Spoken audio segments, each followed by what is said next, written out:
फातिमा के लाडले का आखिरी दीदार है, हश्र का हंगामा बपा है मियां ने अहले बैत। फातिमा के लाडले का आखिरी दीदार है, हश्र का हंगामा बरपा है मियां ने अहले बैत। इमाम अली मकाम ने देखा ये के बाद दीगरे मेरे भाई गए, मेरे अब्बास के बाजू काटे, मेरे बच्चे को इन्होंने हलक से छलनी करके मार दिया, अली अकबर को भी शहीद किया, कासिम को भी शहीद किया, बचा कोई नहीं था। एक ज़ैनुल आबिदीन बिस्तर से उठ बैठा, जवान शहजादा कहने लगा बाबा जान मैं जाता हूं। इमाम अली मकाम ने माथा चूमा, कहा ज़ैनुल आबिदीन तू भी जाएगा तो मेरी नस्ल किससे चलेगी, तुझे जिंदा रहना है, और अगर मेरे मौत के बाद बता इन बीबियों को कौन देखेगा, मेरे घर तो अभी कोई मर्द बचा नहीं, कौन जवान है जो इनका सहारा होगा। लिटा दिया बिस्तर पर, तुम आराम करो। मौला ज़ैनुल आबिदीन सज्जाद की कुर्बानियों को भी मैं महसूस करता हूं मेरे अजीजों। इमाम ज़ैनुल आबिदीन जो करबला के मैदान में लेटे लेटे देखते थे, जानते हो इनकी जिंदगी कैसी हो गई थी। करबला के बाद जब ये मदीने वापस गए थे तो कभी भी किसी कसाब की दुकान के पास खड़े होते तो रोने लग जाते थे। खुला गोश्त देखते, कोई कसाई जो गोश्त बेचता था, इमाम ज़ैनुल आबिदीन आते थे तो जल्दी चादर डाल देते गोश्त पर। लोग पूछते क्यों, कहा वो जो इमाम आ रहे हैं ना, अभी ये कच्चा गोश्त देखेंगे रोने लग जाते हैं, रोने लग जाते हैं, क्योंकि उन्होंने अपने घर के गोश्त के टुकड़ों को देखा था।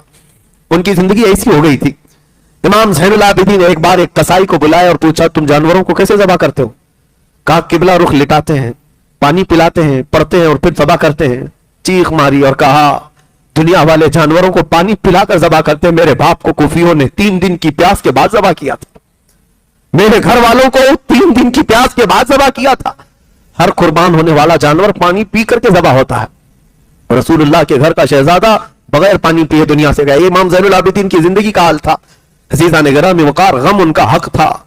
कई मर्तबा मदीने वाले उनके पास आते और उनको हंसाने के लिए कोई बातें कहते हैं, आप हंसते नहीं, जिंदगी भर किसी ने आपको हंसते हुए नहीं देखा।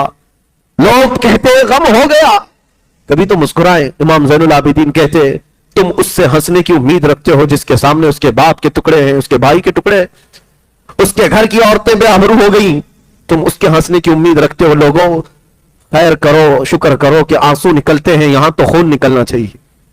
यकीनन उनके घर पर जो हालात आए, मैं समझता हूं दुनिया में किसी और के पास होते तो इतना बड़ा इम्तिहान नहीं दे सकता था, इतना बड़ा इम्तिहान नहीं दे सकता था। इमाम हुसैन अजीम, उस कायद को लाखों सलाम। अब इस मैदान करबला में बीबियों के सामने आए। सैयदा ज़ैनब जल्दी से एक संदूक लेकर के आई, पेटी लेकर आई और अपने भाई को संदूक खोलकर एक जुब्बा पहनाने लगी। वो रसूल करीम सल्लल्लाहु तआला अलैहि वसल्लम का जुब्बा मुबारक था। इमाम हुसैन ने कहा मेरी बहन, मेरी हमशीरा, आज तो क्यों पहना रही है। कहा भाई जान, ये जुब्बा मेरे अम्मा ने दिया था, सैयदा कायनात फातिमा ज़हरा ने दिया था अपनी मौत से 2 दिन पहले, और कहा था बेटी इसको संभाले रखना, मेरा लाडला एक दिन मैदान में उतरेगा, उस वक्त उसके आसपास कोई नहीं होगा, तू अपने हाथ से उसको यह जुब्बा पहनाना, इसलिए कि उसको उसकी मां से बड़ी मोहब्बत है। इमाम हुसैन को यह कहती हुई वो जुब्बा पहनाती रही। इमाम अली मकाम अपनी मां को याद करके रो पड़े, अपनी मां को याद करके रो पड़े। क्यों ना रोए। एक इमाम मुस्लिम है जिन्होंने एक रिवायत बयान की है, वो कहते मैंने ख्वाब में देखा था एक बूढ़ी औरत अपने चेहरे पर चादर डाली हुई झाड़ू लेकर मैदान झाड़ रही है। मैं करीब जाकर पूछा बीबी तुम कौन हो। वो अपना चेहरा नहीं दिखाती और कहती है मैं मोहम्मद रसूलुल्लाह की बेटी फातिमा हूं। कहा यहां क्यों झाड़ रही हो। कहा कल मेरा बच्चा यहां गिर कर शहीद होने वाला है, इस मैदान की कंकरियां साफ कर रही हूं। मेरे अजीजों, उस फातिमा ज़हरा के इस अजीम लाडले का आखिरी दीदार है, जिसके हलकूम को मेरे मुस्तफा ने चूमा है, उनका आखिरी दीदार है। जो दोषे पैगंबर का राकिब सवार है, उसका आखिरी दीदार है। जिनसे शरीयत मुस्तफा चली, उसका आखिरी दीदार है। रसूलुल्लाह का जुब्बा पहना, अमामा पहना, हैदर कर्रार की तलवार जुल्फिकार हाथ में ली, जाफर तैयार का पट्टा और हजरत अमीर हमजा का नेजा हाथ में लिया। सारे तबर्रुकात एक साथ जेब तन किए। इमाम अली मकाम ये सारे तबर्रुकात पहनकर खीमे से निकलना ही था कि औरतों की आवाजें आ गई। कहा छोटी सकीना आई और कहा बाबा जान, ये कूफी तो 6 माह के बच्चे को पानी न पिला सके, आपके बाद ये हमारे साथ क्या करेंगे, आप किसके हवाले हमें छोड़ रहे हैं। इमाम हुसैन ने सिर्फ इतना कहा सकीना अल्लाह उसके रसूल के हवाले तुम्हें करके जा रहा हूं। सैयदा सकीना से कहा बेटी चाहे जैसे भी हालात हो जाए, تو अपने हिजाब की पाबंदी रखना, तो अपने पर्दे की पाबंदी रखना। ये आखिरी वसीयतें थी अपने खानदान की अहली औरतों के लिए। और बीबियां ये चेहरा देखती रह गई। मेरे अजीजों, हम तो जनाजा जाते हुए लोगों का देखते हैं, रो पड़ते हैं, लेकिन वो जिंदा जावेद घर से जब रुखसत हो रहा है दूल्हा बनकर, घोड़े पर सवार हुआ, और वो अजीम उनका घोड़ा, जो वफादार घोड़ा, जो हर जंग में आपके साथ रहा, आज वो घोड़ा भी बढ़ने को तैयार नहीं था। आगे बढ़ने को उसको एड़ लगाई, उसको मारा, आगे बढ़ने को तैयार नहीं था। मौला हुसैन ने देखा, घोड़े से उतरकर बीबी सकीना उसकी टांगों को पकड़े हुए बैठी हुई है, और बार बार घोड़े से कहती जाती है कि ए घोड़े, ए सवारी, मेरे बाबा जान को न लेना, इसलिए कि आज अगर तू सवार करके ले जाएगा तो ये वापस नहीं आएंगे। नन्ही सकीना को आपने गोद में उठा लिया और कहा, इस अजीम सवारी को ना रोकना, इसलिए कि आज मेरे इम्तिहान का दिन है और तुम्हारे सबर के इम्तिहान का दिन है। ये कहते हुए इमाम आली मकाम घोड़े को दौड़ा दिए। ये आखिरी दीदार था। फिर मैं हुसैन की तरफ से जो ये शहजादा गुलगू खबा रसूलुल्लाह का यह हसीन शहजादा निकला, तो मैदान करबला में आकर फिर वो खुतबा दिया जो हुर बिन यजीद के सामने दिया था, अम्र बिन साद के सामने दिया था। आज 10वीं मुहर्रम थी, जुमा का दिन था, और ऐन जोहर का वक्त है। उस वक्त हुसैन आजम करबला के रेगजारों में खुतबा देते हैं। अल्लाह की हम्द बयान की, रसूलुल्लाह पर दुरूद व सलाम भेजा, और कहा, कुफियो, क्या तुम्हें मेरी निस्बत पता है? मैं उस फातिमा का बेटा हूं जो रसूलुल्लाह के जिस्म का टुकड़ा है। क्या मेरे रसूल ने ये मेरे मुतालिक नहीं फरमाया?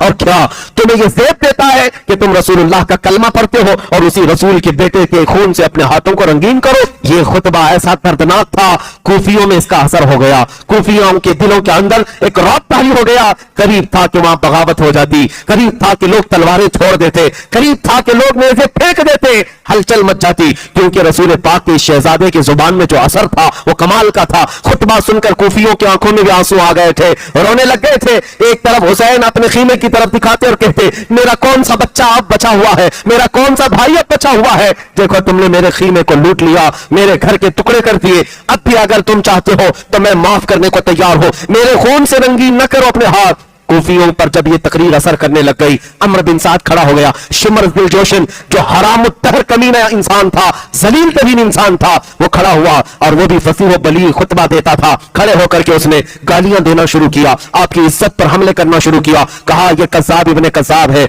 झूठा झूठे का बेटा है, नऊज़ुबिल्लाह। सबको गालियां दिया, और उसके बाद कूफियों से कहा, अगर तुम में से एक भी बगावत कर गया तो मैं यजीद के सामने लिखकर भेजूंगा, तुम्हारी नस्लों को खत्म कर दिया जाएगा, तुम्हारे खानदान उजाड़ दिए जाएंगे, कूफा को तहस नहस कर दिया जाएगा। खबरदार कोई हुसैन की तकरीर पर दिल पजीर ना होने पाए। उसके बाद शिमर दिल जोशिन की तकरीर असर कर गई। फिर लोगों से कहा गया, हम हुसैन की तकरीर से माइल नहीं है, उनकी तरफ रग़बत नहीं करते, हम मुकाबले के लिए तैयार हैं।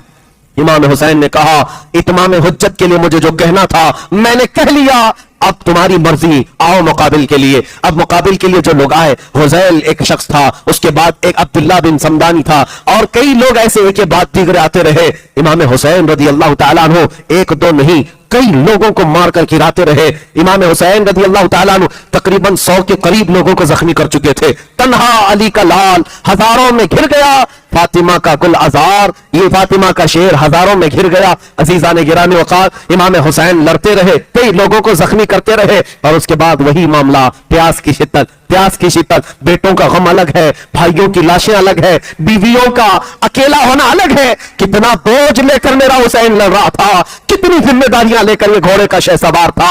हुसैन इब्ने अली रज़ी अल्लाह तआला अन्हु जब मुकाबला करते रहे, थक करके उनकी गर्दन झुक जाती थी, फिर तलवार उठाते थे, फिर लड़ते थे, यहां तक कि अमर बिन साद ने और शिमर दिल जोशिन ने, खुली बिन यजीद ने, ये सारे लोगों ने भड़काया और कहा, ऐसे नहीं, जैसे इससे पहले इनके खानदान के बेटों को पहुंचाया गया है मौत की तक, इसी तरह इनके साथ भी मुकाबला होगा। हुसैन इब्ने अली के पास 200 सवारों को लाया गया और हर जगह से तीर बरसाया गया। कभी हुसैन के जिस्म पर इधर से तीर आए, उधर से तीर आए, अपने ढाल से बचाते रहे, यहां तक कि तारीख निगारों ने बताया है आपके जिस्म मुबारक पर 72 तीर लग गए थे। कोई जिस्म का हिस्सा बाकी नहीं था, चेहरे पर भी, सीने पर भी, कंधों पर भी, पिंडलियों पर भी, रानों पर भी, पेट पर भी, पीठ पर भी, हर जगह तीरों से बौछार। हर तीर जाता जिस्म में पैवस्त होता, हर तीर जाता जिस्म में पैवस्त होता।